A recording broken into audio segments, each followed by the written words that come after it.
आखिर क्यों माता सीता रावण की मृत्यु पर रोने लगी? आखिर क्यों लक्ष्मण सोचते रहे कि एक राक्षस के मरने पर माता सीता रो रही हैं? तो वीडियो में आगे बढ़ने से पहले अभी तक हमारे चैनल को सब्सक्राइब नहीं किया तो सब्सक्राइब अवश्य करें और बेल आइकन जरूर दबाएं और कमेंट में जय श्री राम जरूर लिखिए। ये एक गुण और रहस्यमय कथा है जो रामायण की गहराइयों में छिपा हुआ है। माता सीता द्वारा रावण की मृत्यु पर आंसू बहाना केवल करुणा या सहानुभूति नहीं थी, बल्कि उस रहस्य को संकेत देता है जिसे समय ने धीरे धीरे ढक दिया था। इस कहानी में हम उसी रहस्य से पर्दा उठाएंगे। एक बार अशोक वाटिका में माता सीता अकेली थी।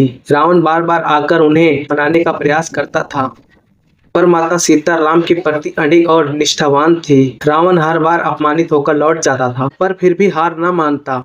एक रात जब पूर्णिमा का चांद अशोक वाटिका को चांदनी से नहला रहा था, रावण एक अलग रूप में आया। न क्रोध से भरा राजा, न अहंकारी राक्षस, बल्कि एक थका हुआ टूटा हुआ मनुष्य। उस रात रावण ने सीता से कुछ ऐसा कहा जो इतिहास के पन्नों में नहीं लिखा गया। एक राजा, एक श्रापित ब्रह्मज्ञानी जानकी रावण ने पहली बार उन्हें इस नाम से पुकारा। मैं जानता हूँ कि तुम राम की हो और उन्हीं की रहोगी। मैं तुम्हारा हरण कर चुका हूँ, परंतु तुम्हारे हृदय को ना छू सका। पर क्या तुम जानती हो कि ये सब क्यों हुआ? सीता चुपचाप रही। रावण की आंखों में न वासना न गर्व, केवल थकान और एक गहरा दुख। मुझे श्राप मिला था, रावण बोला। एक बार मैंने अहंकार में एक ऋषि की तपस्या भंग कर दी थी।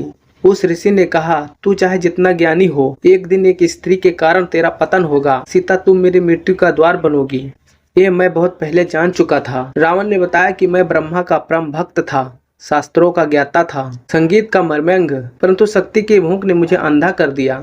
मैं जानता था कि राम विष्णु के अवतार हैं, फिर भी युद्ध के लिए आमंत्रण किया, क्योंकि यही उनकी नीति थी। मेरी मृत्यु राम के हाथों निश्चित थी, रावण बोला, परंतु मैं चाहता था कि तुम जानो, मैं तुमसे वेश नहीं करता।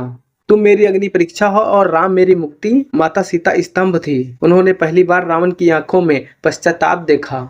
वो राक्षस नहीं, एक थका हुआ प्राणी लगा जिसे अपने कर्मों का पश्चाताप था। कुछ दिन बाद युद्ध हुआ। लक्ष्मण मूर्छित हुए, मेघनाथ मारा गया और अंततः रणभूमि में रावण भी राम के हाथों मृत्यु को प्राप्त हुआ।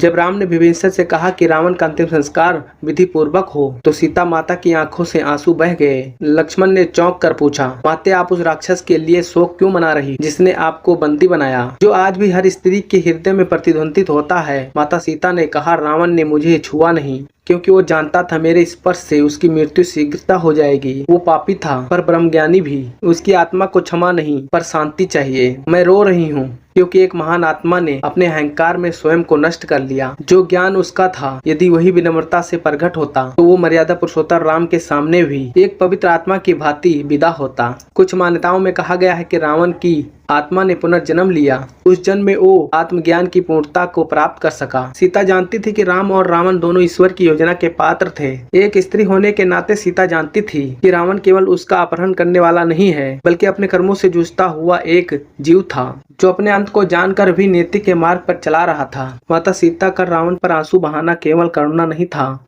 ये एक स्त्री की उस अंतर्दृष्टि का परिणाम था जो केवल ब्रह्म कर्मों से नहीं, आत्म के संघर्षों से किसी को पहचानती है। रावण की मृत्यु पर सीता का दुख इस सत्य का उदाहरण करती है कि दानों में भी देवता छिपा होता है और हर स्त्री में वो शक्ति है जो इस सत्य को देख सके। तो आज की वीडियो में इतना ही। वीडियो देखने के लिए धन्यवाद।